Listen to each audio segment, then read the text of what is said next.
Hello guys, welcome back to our YouTube channel. It's me Shivani. അപ്പോൾ ഇന്നത്തെ video എന്താണെന്ന് ചോദിക്കുകയാണെ, നമ്മളിപ്പോൾ വന്നിരിക്കുന്നത് സുലഫ ഹൈപ്പർ മാർക്കറ്റിലാണ് വന്നിരിക്കുന്നത്. അപ്പോൾ അവിടെ നമ്മൾ എന്തൊക്കെ വാങ്ങിച്ചു ഒക്കെയാണ്, നമ്മളൊരു ഷോപ്പിംഗ് വീഡിയോ ആണ് ഇന്നത്തെ വീഡിയോ. അപ്പോൾ ഇത് കുറേ നാൾക്ക് മുമ്പ് നമ്മൾ ഷോപ്പ് ചെയ്തതാണ്. അത് ഇതിലായിട്ട് ഇട്ടതെന്ന് ഓർത്തപ്പോൾ നമ്മൾ ഇട്ടതാണ്. അപ്പോൾ നമ്മൾ വന്നിരിക്കുന്നത് പൊൻകുന്നത്തുള്ള സുലഫ ഹൈപ്പർ മാർക്കറ്റിലാണ്. അപ്പോൾ നമുക്ക് എന്തൊക്കെ വാങ്ങിച്ചതൊക്കെ നോക്കാം. അപ്പോൾ നമുക്ക് നേരെ വീട്ടിലോട്ട് പോകാം. നമ്മൾ ഈ ഒരു ഹൈപ്പർ മാർക്കറ്റിൽ, സുലഫ ഹൈപ്പർ മാർക്കറ്റിൽ ആദ്യമായിട്ട് വരുന്നതുകൊണ്ട് തന്നെ നമുക്ക് എവിടേക്ക് എന്തൊക്കെ ഇരിക്കുന്നതെന്നൊന്നും അറിയത്തില്ലായിരുന്നു. അവർ ഈ വഴി എല്ലാം പോയി നമുക്ക് വേണ്ട സെക്ഷനിൽ നമ്മൾ വന്നില്ല. ഇതുപോലത്തെ ചെടിയൊക്കെ ഉള്ള സ്ഥലവും അതേപോലെ കുറേ ഇങ്ങനത്തെ സംഭവങ്ങളുള്ള കുറേ സെക്ഷനിലാണ് വന്നത്. അല്ലാതെ നമുക്ക് വേണ്ട സെക്ഷനിലൊന്നുമല്ല നമ്മൾ വന്നത്. കണ്ടോ, ഈ ഇരിക്കുന്ന കുറേ ഗിഫ്റ്റ് ഐറ്റം, ഗണപതി, പിന്നെ ആദിയോഗിയുടെ കുഞ്ഞ് ശില്പവും കുറേ നല്ല ക്യൂട്ട് സംഭവമൊക്കെ അവിടെ ഉണ്ടായിരുന്നേ. അങ്ങനെ ഞങ്ങൾ ആ ഹൈപ്പർ മാർക്കറ്റ് മൊത്തം കറങ്ങി ചുറ്റിയാണെങ്കിലും നമുക്ക് വേണ്ട സെക്ഷനിൽ നമ്മൾ അങ്ങനെ ഫൈനലി എത്തിച്ചേർന്നു. അപ്പോൾ ഈ ഒരു സെക്ഷനായിരുന്നു ഞങ്ങൾക്ക് വേണ്ട സെക്ഷൻ. ഈ സെക്ഷൻ കണ്ടപ്പോൾ തന്നെ മനസ്സിലായി കാണും, പലചരക്ക് പോലെ പരിപ്പ് അങ്ങനത്തെ സംഭവമുള്ള സെക്ഷനിലായിരുന്നു നമ്മൾ നോക്കി നടന്നത്. പക്ഷേ വേറെ ഉള്ള എല്ലാ സ്ഥലത്തും നമ്മൾ പോയി. നെക്സ്റ്റ് നമ്മൾ പോയത് പൊടി സെക്ഷനിലോട്ടാണ്. പൊടി സെക്ഷൻ എന്ന് പറയുമ്പോൾ ഇങ്ങനത്തെ മുളക് പൊടി, മല്ലിപ്പൊടി, അങ്ങനത്തെ കുരുമുളക് പൊടി, ചിക്കൻ മസാല, മീറ്റ് മസാല, അങ്ങനത്തെ കുറച്ച് സെക്ഷനിലോട്ടാണ് പോയത്. അവിടുന്ന് നമ്മൾ കുറേ മസാലകളും എല്ലാം നോക്കുന്നുണ്ട്. അതൊക്കെ നമ്മൾ എടുത്തു. പിന്നെ ഞാൻ അവിടെ കുറേ വട്ടുതര കാണിക്കുന്നുണ്ട്, അതൊന്നും നിങ്ങൾ ശ്രദ്ധിക്കേണ്ട, നോട്ട് ദ പോയിൻ്റ്.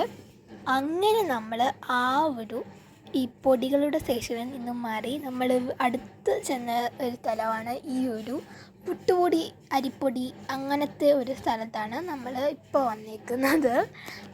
അവിടെ നിന്നും എന്തൊക്കെയോ പുട്ടുപൊടിയൊക്കെ എടുത്തിട്ടുണ്ട്. പക്ഷേ ഞാൻ അതൊന്നും ശ്രദ്ധിക്കുന്നില്ല. ഞാൻ വേറെ ആവശ്യമില്ലാത്ത സാധനങ്ങളെല്ലാം നോക്കുന്നതൊക്കെ നടക്കുമായിരുന്നു. ഇവരായിരുന്നു മൊത്തം എല്ലാം എടുക്കുന്നത്. ഞാൻ ചുമ്മാ വന്നതേ ഉള്ളൂ. അങ്ങനെ ഞാൻ അവിടെ 10 രൂപയ്ക്ക് ഒരു ക്യാരമൽ പോപ്കോൺ കണ്ടു. അപ്പോൾ ഞാൻ ഇതിലായിട്ട് ക്യാരമൽ പോപ്കോൺ കഴിച്ചിട്ടുമില്ല, അങ്ങനെ ഇരിക്കുന്നതെന്ന് എനിക്ക് അറിയത്തുമില്ല. അപ്പോൾ അവിടെ ഇരിക്കുന്നത് കണ്ട് 10 രൂപ ഉള്ളതെന്ന് കണ്ടപ്പോൾ ഞാനത് വാങ്ങിച്ചു വീട്ടിൽ വന്നു. അത് അപ്പോഴേ പൊട്ടിച്ചു, വായിക്കകത്ത് വെച്ചു. ഒട്ടും കൊള്ളത്തില്ലായിരുന്നു, എനിക്ക് ഒട്ടും ഇഷ്ടപ്പെട്ടില്ല. അതിനും സാധാരണ തിയേറ്ററിൽ പോകുമ്പോൾ കിട്ടുന്ന കൊണ്ട് പോപ്കോൺ ആയിരുന്നു. അതൊരു മധുരമായതുകൊണ്ട് എനിക്ക് ഒട്ടും ഇഷ്ടമല്ല അങ്ങനത്തെ. അങ്ങനെ പോപ്കോണും ഇതിൻ്റെ അകത്തോട്ടിട്ട് നമ്മൾ അടുത്ത ഇങ്ങനെ ഈ ഒരു സെക്ഷൻ എന്ന് പറയുമ്പോൾ ഒരു ബിസ്ക്കറ്റ് അങ്ങനത്തെ ഒരു ഇതാണ്. ഇപ്പം നമ്മൾ തീരാറായി, നമ്മുടെ ഒരു സെക്ഷനിൽ എടുത്തും കഴിയാറായി. അപ്പോൾ ഇതൊക്കെ ഒരു സ്നാക്സ് ഐറ്റം ആയിട്ടൊക്കെ ഉള്ള ഒരു സെക്ഷനാണ്. അങ്ങനെ നമ്മൾ സ്നാക്ക് ഐറ്റം സെക്ഷനിൽ നിന്നും പനീർ നമ്മൾ ആ ഒരു ഫ്രിഡ്ജിനകത്തുനിന്ന് എടുത്തിട്ടുണ്ട്. നമുക്ക് 2 പേർക്ക്, എനിക്കും എൻ്റെ സിസ്റ്ററിനും ഭയങ്കര ഇഷ്ടമാണ് പനീർ. അപ്പോൾ നമ്മൾ എപ്പോൾ ചെന്നാലും, എപ്പോൾ ഹൈപ്പർ മാർക്കറ്റിൽ ചെല്ലുവാണ് ഈ ഒരു പനീർ എടുത്തിരിക്കണം.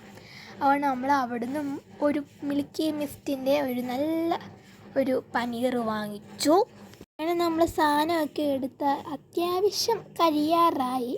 നമ്മളിപ്പോൾ വന്നിരിക്കുന്ന ഈ ഒരു ക്രീം അങ്ങനത്തെ ഒക്കെ സ്ഥലമുള്ള ആ ഒരു സെക്ഷനിലായിരുന്നു. അവിടെയൊക്കെ നമ്മൾ നോക്കുവാണ് ക്രീമൊക്കെ എങ്ങനെയാണെന്നൊക്കെ. എന്നിട്ട് നമ്മൾ സാധനങ്ങളൊക്കെ നോക്കുവാണ്, എന്തൊക്കെ എടുത്തു, എന്തൊക്കെ ആവശ്യമില്ലാത്ത വല്ലതും ഉണ്ടോ, അങ്ങനെയെല്ലാം നോക്കുവാണ്. അപ്പം അതിൻ്റെ അർത്ഥം നമ്മുടെ ഷോപ്പിങ്ങിൻ്റെ ആ ഒരു എടുത്തെല്ലാം കഴിയാറ് ആയി. ഇപ്പോൾ കാണിക്കുന്നത് അവിടെ ഉള്ള ഒരു ചിപ്സ് അങ്ങനെയൊക്കെ കിട്ടുന്ന സ്ഥലമാണ്. അവിടെ അങ്ങനെയല്ല, ഡ്രൈ ഫ്രൂട്ട്സ് ആയിട്ടും സംഭവമുണ്ട്. പിന്നെ അതേപോലെ ബേക്കറിയൊക്കെ പോലെ ഡോണറ്റ്സ് അങ്ങനത്തെ സംഭവമൊക്കെ ഉണ്ട്. ഫൈനലി ഗായ്സ്, നമ്മളങ്ങനെ എല്ലാം എടുത്ത് ബില്ലടിക്കാൻ പോവുകയാണ്. അങ്ങനെ നമ്മൾ ബില്ല് ചേട്ടനെ അടിച്ച് അങ്ങനെ സാധനവും എല്ലാം വണ്ടിക്കകത്ത് കയറ്റി നമ്മൾ സുലഫയിൽ നിന്ന് ടാറ്റാ ബൈ ബൈ പറഞ്ഞ് പോവുകയാണ്. അപ്പോൾ നമ്മൾ ഷോപ്പിംഗ് ഒക്കെ ചെയ്തതല്ലേ, അപ്പോൾ അതിനൊരു ക്ഷീണം കാണുമെന്ന് ഓർത്ത് നമ്മൾ എപ്പോഴും കയറുന്ന ഫാസിൽ നമ്മളൊരു അൽഫാം മന്തിയും പിന്നെ ഒരു രണ്ട് ലൈമും പിന്നെ എനിക്ക് ഒരു ഷവർമയും, സാധാ ഷവർമ അല്ല, എന്തോ ഒരു ടൈപ്പ് ഷവർമയാണ്, എനിക്ക് അതിൻ്റെ പേരറിയത്തില്ല സത്യം പറഞ്ഞാൽ, മറന്നുപോയി.